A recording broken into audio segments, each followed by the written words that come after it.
Comic वो होता है जो लोगों को हंसाता है, खेलता है, मतलब ऐसा फन रहता है उसका environment. But as a comic तुम्हारे अंदर सेल्फ डाउट भी आता है, खासकर जब तुम उतने वेल नोन नहीं हो, जब तुम इनिशियली स्टार्ट करो या अपने स्टार्टिंग फेज में हो, तो एक सेल्फ डाउट आता है, एक वो आता है कि यार मैं कर पाऊंगा नहीं कर पाऊंगा। और एट द आयरनिकली तुम्हें उसी टाइम पे कहता है तुम्हें कॉमिक हो, तुम्हें खुश करना है, तुम्हें खुश रहना है, तुम्हें ऐसे पोर्ट्रे करना है।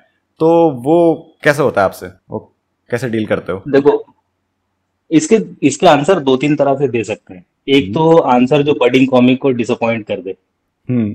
ठीक है, कि मैं सच ही बोल दूं एकदम, हाँ। ठीक है। और अगर मैं कैरेक्टर में रह के जवाब दूं तो भाई, जो कॉमिक्स होते हैं ना वो डिल्यूजनल ही होते हैं। हाँ। छोटे से जो कॉमिक जो पहली बार स्टेज पे जा रहा होता है ना, हाँ। वो भी दिमाग में ये सोच के आता है कि भाई मैंने कुछ कमाल का लिख दिया है, हाँ। ठीक है, और इसको काम करना ही चाहिए। वो सोच के आता है कि मैं ये परफॉर्म करूंगा। हाँ। मेरे दिमाग में तो यही था जब मैं पहली बार स्टेज पे गया था कॉमेडी करने के लिए, पोइट्री परफॉर्म करने के लिए। मैं उससे पहले गया था स्टेज पे कॉमेडी करने के लिए। जब गया था कि मेरे दिमाग में तो ये फनी था बहुत ज्यादा, ठीक है। हम्म। सेल्फ डाउट भी आता है, ऑब्वियसली सेल्फ डाउट तब आता है ना जब आप बॉम्ब करते हो, हम्म। कि यार मैं ये सोच के आया था, ये बहुत फनी था और यही नहीं चला। ठीक है। और जो आपको लगता है ना कि जो जोक आपका सबसे फनी है, हाँ। उसके बाद आपने साइलेंस लिखा होता है, हाँ। क्योंकि इसके बाद तो बहुत ज्यादा लाफ्टर आएगा, हाँ, इस तरह तो ठीक तालियां है। पड़ेंगी। हाँ, मैं लाफ्टर पे रिएक्ट करूंगा उसके बाद, हाँ। और वही जोक नहीं चलता है। उस जोक के बाद आपको लगता है कि यार अगले जोक पे जाऊं कि मैं अगला प्रोफेशन देख लूं। लेकिन धीरे धीरे जब आपको रियलाइज होता है ना थ्रू आउट द टाइम, जब आपको अगर सही गाइड करने वाला मिल गया या फिर सही इंसान से आपने बात की, हम्म। तब आपको बताएगा कि स्टैंड अप कॉमेडी किल करना नहीं है, स्टैंड अप कॉमेडी बॉम्ब होना बर्दाश्त करना है। हम्म। जब आप बॉम्ब होना बर्दाश्त करना सीख जाओगे ना, हम्म। क्योंकि स्टार्टिंग डेज में ना बहुत कम लोग ऐसे होते हैं ना, स्टार्टिंग डेज में हर परफॉर्मेंस किल कर रहे हम्म। हैं, बॉम्ब ज्यादा करते हो आप। हम्म। अगर आप बॉम्ब करना बर्दाश्त कर गए, सन्नाटा बर्दाश्त करना आपने सीख लिया, तो सेल्फ डाउट आपको लगेगा कि कुछ टाइम बाद आप, क्योंकि रिसर्च भी तो करोगे ना कॉमेडी पे, हम्म। कि आपके दिमाग में जो पहला मटेरियल है वो थोड़ा सा ज्यादा लंबा हो जाता है, लेकिन हाँ। उसके बाद जब वो मटेरियल खत्म हो जाता है, हम्म। तब जो जिम्मेदारी बनती है ना कि आगे लिखना है, तब रिसर्च लगती है। उसके बाद जब आप कॉमेडी पे रिसर्च करते हो, तब आपको रियलाइज होता है धीरे धीरे कि जोक्स लिखने का जो तरीका है ना, उससे आपको पता चल जाता है कि ये मैंने अच्छा लिखा है, अभी नहीं चल रहा है, कुछ दिन बाद चल जाएगा।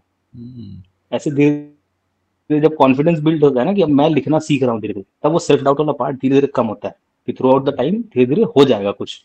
हाँ, ये इनिशियली ये इंटरेस्ट कैसे आया आपका कि कॉमेडियन बनना है, कॉमिक करते हैं? इनिशियली इंटरेस्ट तो भाई पैसा था। ओह, ज्यादा सच हो गया। हाँ हाँ हाँ हाँ, लिटरली भाई, मतलब जब पता चला ना कि कॉमिक्स को पैसा मिल रहा है, हाँ।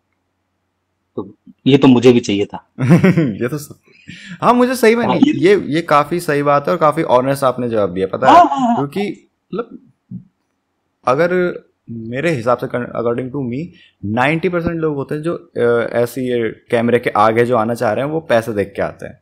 वो हाँ दस हाँ परसेंट हाँ होते हैं जो कहते हैं कि हाँ हम तो ट्राई कर रहे थे और हमने अच्छा हाँ लग रहा था, हम कर गए।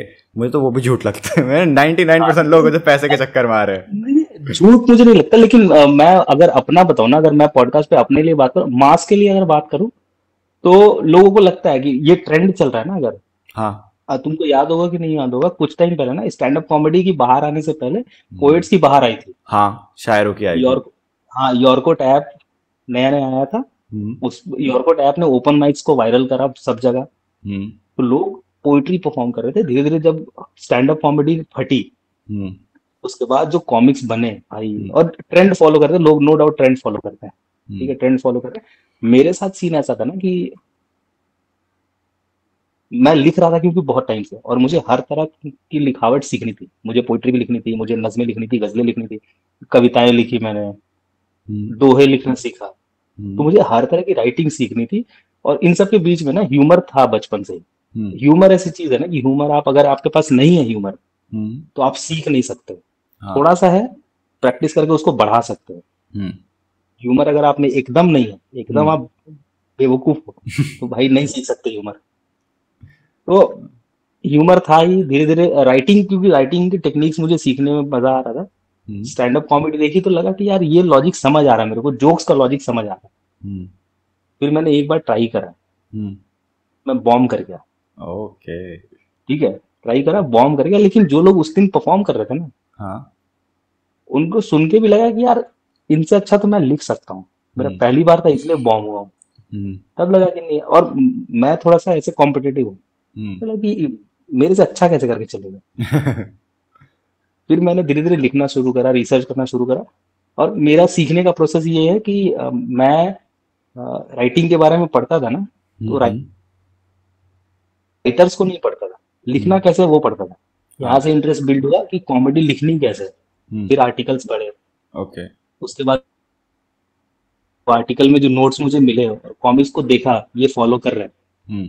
तब लगा कि इसको ये फॉर्मूला है और इसको रियल लाइफ में इम्प्लीमेंट कैसे करना है। धीरे धीरे वो जोड़ते घटाते हो गए। Thanks for watching this clip. और अगर आपको ये क्लिप पसंद आई है तो ये पॉडकास्ट ज़रूर पसंद आएगा, जो कि यहाँ पर है, क्योंकि ये क्लिप इसी पॉडकास्ट का एक पार्ट है और वो पॉडकास्ट काफ़ी इंटरेस्टिंग है। सो गो चेक इट आउट। और लास्ट में ये बोलूँगा कि थैंक्स फॉर वॉचिंग।